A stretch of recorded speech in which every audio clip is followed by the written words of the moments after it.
Je teste toutes les Via Ferrata de France. Et aujourd'hui, on se retrouve à Luce-la-Croix-Haute, dans la Drôme, pour tester la Via Ferrata de la Berge qui se situe dans les gorges de la Jarjate.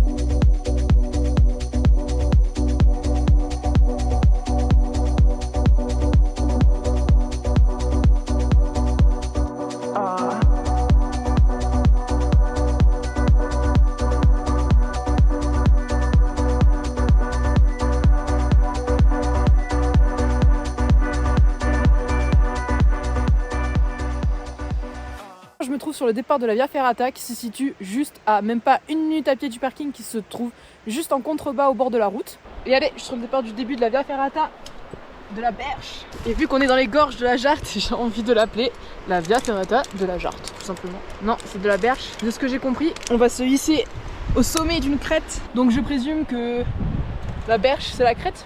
On va dire ça.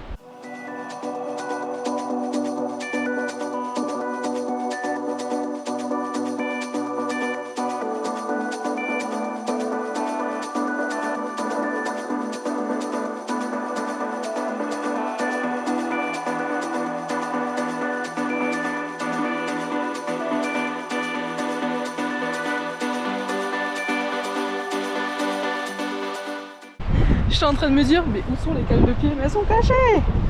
Un petit passage en léger dévers là de ce côté pour descendre, mais rien de bien méchant. Et là, je pense que je vais continuer un peu le long de la crête à marcher, ou peut-être pas.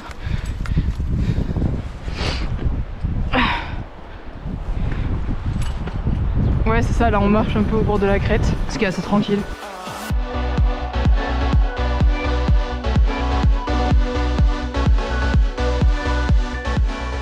Ici on arrive à la fin d'une première ligne de vie, donc là il faut s'accrocher et passer à la seconde.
Ici on a une première bifurcation, je pense que c'est pour pas passer le petit dévers qui a l'air tranquille quand même, passer la poutre, parce que je crois qu'ici c'est un peu plus difficile, là c'est la partie plus facile. Ah, avec le soleil qui arrive, c'est parti pour tester le petit dévers.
La cheminée.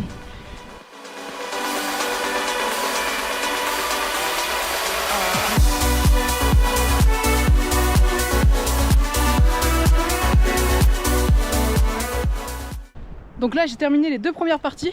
Maintenant je me dirige vers la 3e. De ce que j'ai lu, j'ai un long moment dans la forêt. Comme ça. Et ce qui doit être pas mal en été, car il doit faire bien frais. Le panneau il est tombé. Accès direct à la tour, le pilier. Accès direct à la tour. Je crois que... non c'est ça ouais. Faut que je monte. Voilà. La nonchalance. Là. Merci. Ok. Petite flèche là vers le haut. Vous montez dans l'arbre. Non je pense que c'est par là. Je ne sais pas. Ouais non si ça a l'air d'être ça. Ah.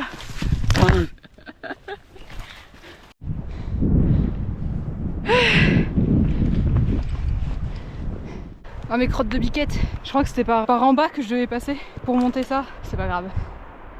Bon bah demi-tour. Bon, j'ai pris une décision. J'arrivais pas à trouver sur internet parce que ça rame. Je vais faire ça à l'envers car je pense que c'est dans l'autre sens. Et après normalement je crois que j'atterris là-bas, s'il me semble bien. Donc là je pense que je fais la... je sais plus laquelle, à l'envers. Bon, je viens de m'arrêter à l'instant car tout simplement je vois pas de chemin en fait qui va jusqu'à là-bas. Et là-haut il y avait un petit chemin. Je ne comprends rien. Ah, ok, j'ai le topo là sous les yeux. Bon, je me suis trompée. En fait il fallait que je descende là et que je monte là. Et après c'est bien en haut que je continue pour atterrir au dernier. Bon. Bon mais cette deuxième petite partie je l'aurais faite que à la fin du coup.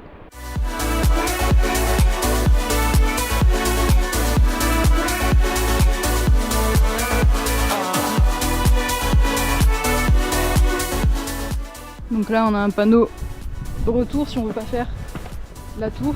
Là il y a un petit pont népalais qui est juste là, caché dans les forêts. L'espacement est vraiment très très large. La tension entre les cordes, c'est vraiment pas ça du tout. Il n'y a pas de tension. Alors, pour le voir. Après au moins c'est bien, on fait notre équilibre.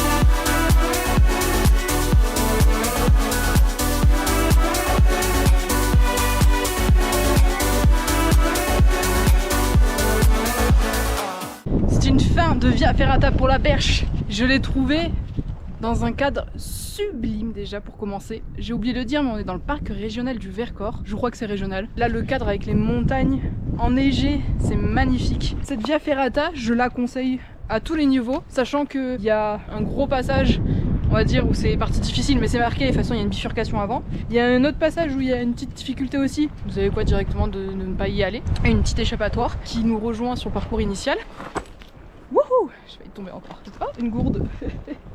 Quelqu'un a oublié sa gourde. Donc ouais, non, je la conseille vraiment à tous les débutants, à tout âge aussi pour une fois. Genre je pense qu'à partir de 8 ans, je pense. En fait les barreaux sont peu espacés entre eux, ce qui permet à un enfant d'avoir la place pour mettre ses mains et ses pieds assez facilement et prendre de la confiance, parce que sur d'autres Via Ferrata, je vous jure que même moi je suis 1m60 et même avec 1m60 des fois je suis en mode c'est compliqué. Mais là ça va, franchement c'est très très bien. Pour les débutants, pour les confirmés, vraiment elle est super chouette. Et donc comme j'ai pu dire, il y a 2 passages où il y a des petits poutres, 3 passages même, je crois qu'il y a une poutre. Oui, 3 passages parce que la partie difficile à la fin il y a une petite poutre où on a un équilibre dessus, on voit le vide des 2 côtés. Là je vous assure qu'on n'est pas serein. Il y a aussi un site d'escalade, donc si vous voulez faire de l'escalade, vous pouvez. J'ai vu que les falaises étaient assez faciles, on ne dit pas comme ça. Les parois, pas du tout. Les voies étaient assez faciles. Sur ce, j'espère que la vidéo vous a plu et je vous dis à très bientôt. Bisous!